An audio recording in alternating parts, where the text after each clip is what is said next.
Good afternoon, everyone. If you could take your seats as soon as possible. It looks like you're already almost all in your seats. Anyway, thank you. Okay, let's get started. Bienvenue.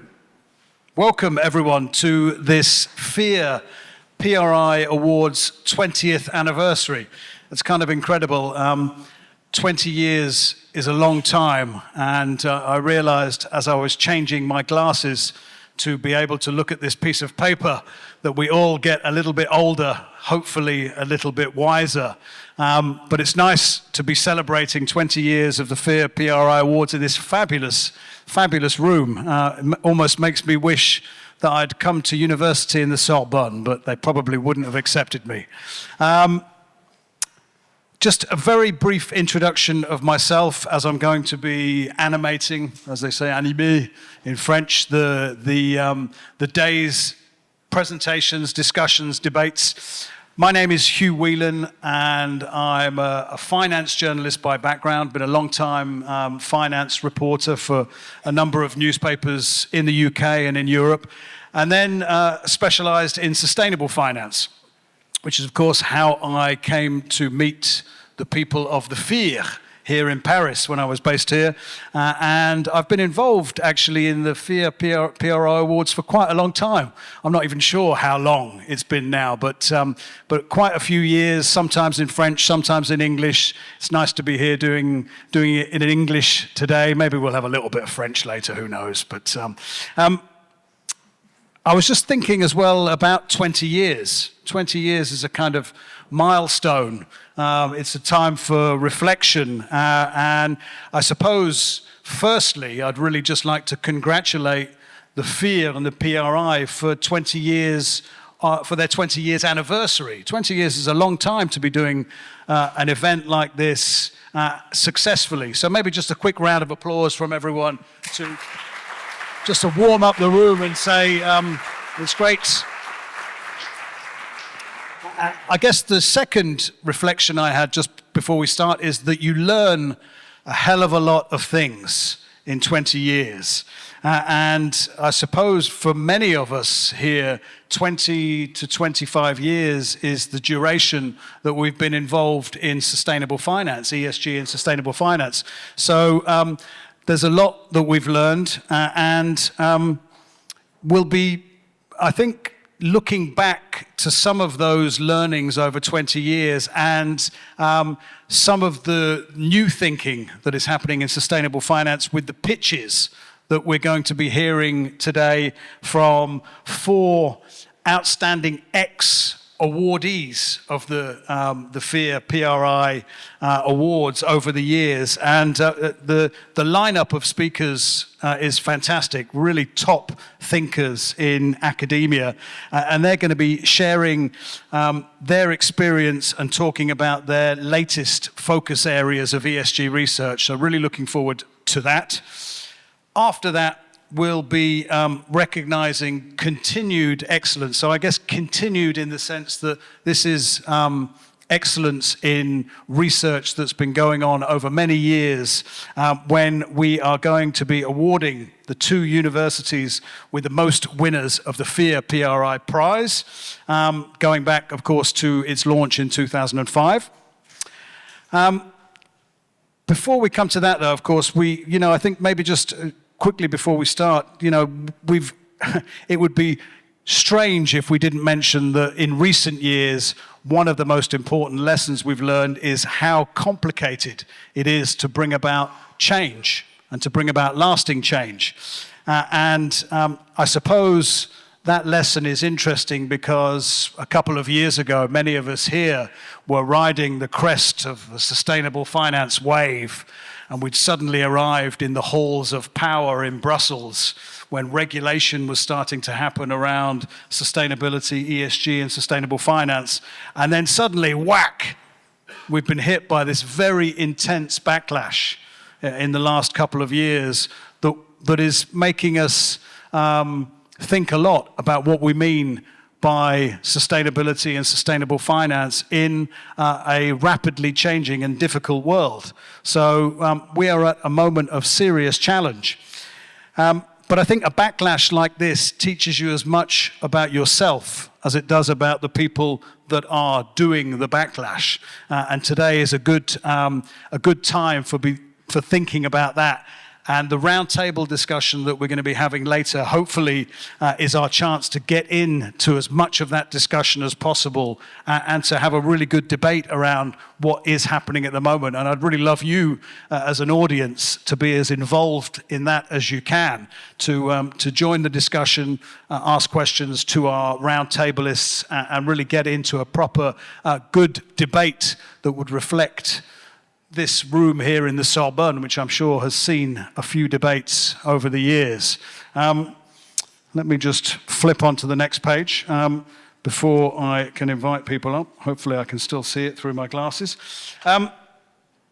So now, to get the day started, I'd like to hand over to Aurélie Baudhuin, who is the chairwoman of the FIR, and also to Wilhelm Mohn, on the PRI board member, for their opening introductory remarks before we get into the pitch section of the day. If I can invite Aurélie up to the stage with a microphone. Look forward to the rest of the day. Thank you. Thank you, everybody. So just to start on, I will speak in French and after it will be in English. C'est un grand honneur pour moi d'introduire cet événement dans un lieu aussi prestigieux en tant que présidente du FIR, et puis avec l'objectif de revenir aussi sur les 20 dernières années dans le cadre de l'association, et plus précisément dans ce partenariat pour créer un pont entre le monde de la recherche et le monde de la finance. Voilà, donc c'est à cette époque, 2005, j'ai essayé de réfléchir à la façon dont ça se passait à ce moment-là. Et c'est vrai que c'était extrêmement intéressant d'imaginer qu'on était 10 ans avant les accords de Paris, qu'on était à la COP 11 qui se passait à Montréal et qui avait fait l'objet d'une pétition signée par 600 000 personnes pour demander aux États-Unis de prendre en compte la lutte contre le changement climatique. Bon, il y a des choses, on voit, qui ne changent pas forcément. Mais voilà où on en était en 2005, avec pour la première fois aussi le prix du baril de pétrole qui dépassait les $70 et qui remettait aussi à l'ordre du jour l'enjeu de la dépendance énergétique. Alors quand ce prix a été créé, en même temps il y a une commission recherche qui a été mise en place au sein du FIR et qui encore aujourd'hui constitue un des piliers de l'association, comme pourrait l'évoquer Lise qui préside encore aujourd'hui la commission recherche. Et puis ce prix a été créé à l'initiative de Jean-Philippe, qui est juste ici, que vous entendrez tout à l'heure, et de Claude, qui est au fond de la salle, et qui avait donc cette idée pionnière d'avoir une interaction, des liens forts qui existent entre le monde opérationnel de la finance et le monde académique, avec un objectif d'avoir une légitimité, une crédibilité supplémentaire. En 2005 et les années suivantes, on était beaucoup sur une recherche qualitative pour ceux qui étaient dans l'ISR à cette époque. Et puis au fur et à mesure, on a commencé à intégrer du quantitatif, à parler aussi de science-based, pour parler encore en français, d'avoir à chaque fois des évaluations qui soient basées sur la science, avec une rigueur qui s'approche le plus possible du monde académique, et des chiffres aussi, une approche plus quantitative. Grâce à ce prix, il y a beaucoup d'éclairages qui ont été apportés.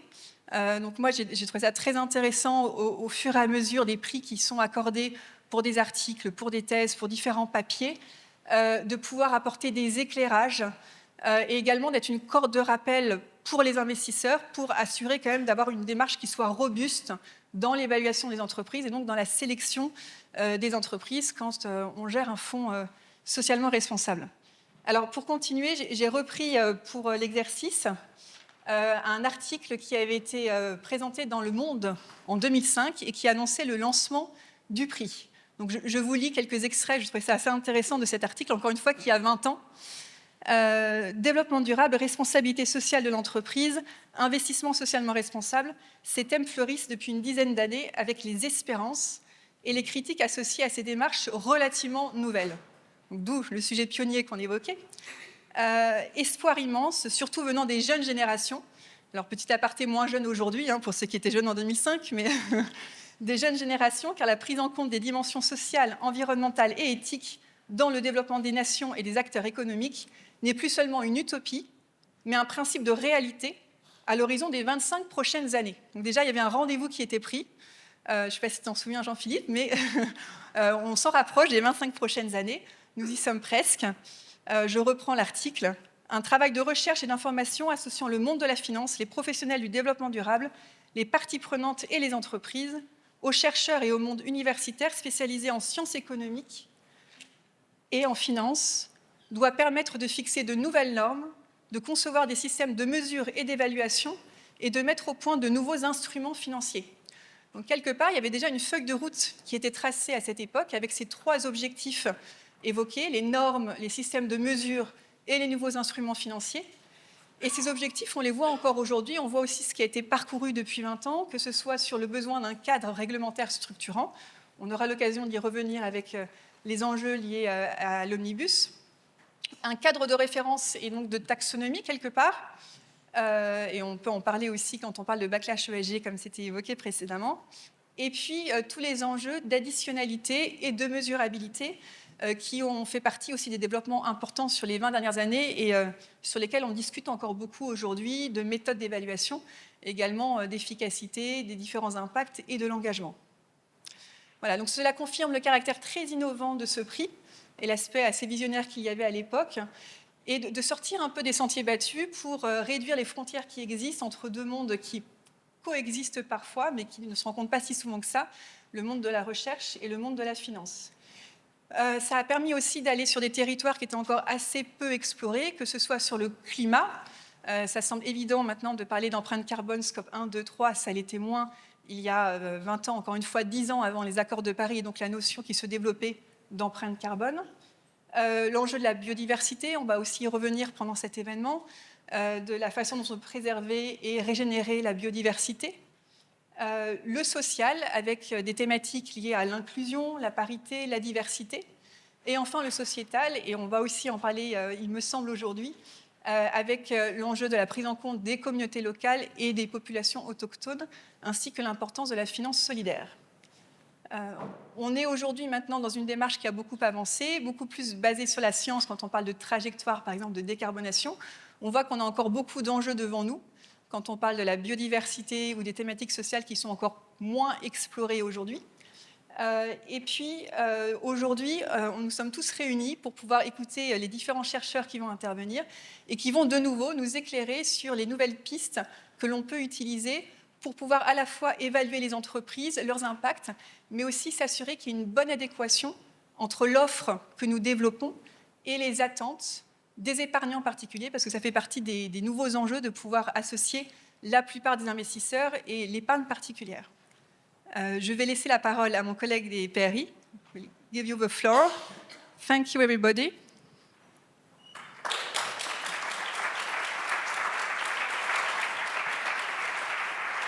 Thank you. And good afternoon, everyone, and very nice to be here. It's a privilege to celebrate these 20 years of academic excellence in sustainable finance. When the awards began in 2005, I was coincidentally finishing my own master's thesis in economics. Did not receive an award, but I recognize from my very, very short reading list some names, not least Rob sitting over there, who was kind enough to speak to me. But I think what it shows is that this work was truly pioneering at the time, a year before PRI was founded. And with PRI joining from 2011, I think these awards as well have got a truly European and global reach. Research has always been critical to PRI's strategic developments. PRI's commitment to research is demonstrated through our academic network, launched in 2007, so quite soon after the foundation, and now 13,800 members strong.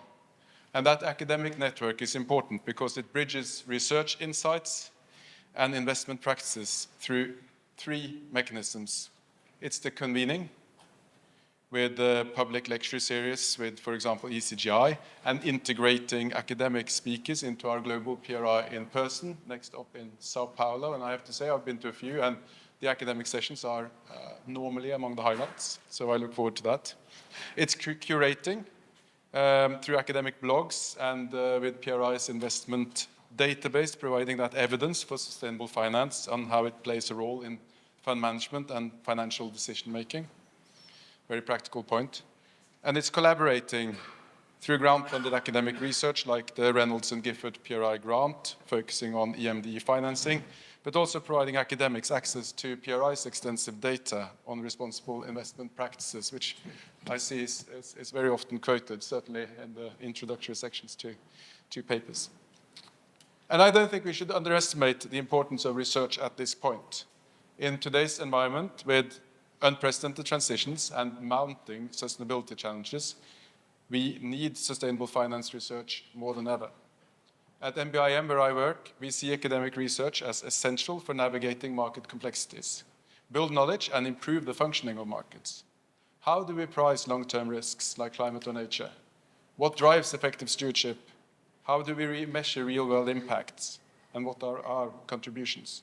These aren't just theoretical, they're practical challenges requiring academic rigor. And equally vital is education itself. Your research shapes curricula, preparing future finance practitioners and leaders to think long-term, critically and broadly, more than previous generations. And knowledge, as we know, it doesn't stay in the journals then. It flows into classrooms, to boardrooms, and to policy discussions. And I think that's the most important lesson of those last 20 years. So to our winners, congratulations. You're providing insights that help investors, companies, and policymakers navigate the transition to what we still are hopeful will be more sustainable economies. You help us stand in the light. And that's pioneering research today, as it was in 2005, expanding horizons while deepening understanding where we need it the most as a profession. So on behalf of PRI, I'm very happy to celebrate academic excellence in sustainable finance and look forward to pursuing this partnership for the coming years. The next 20 years of discovery begins with your work here today. Thank you very much.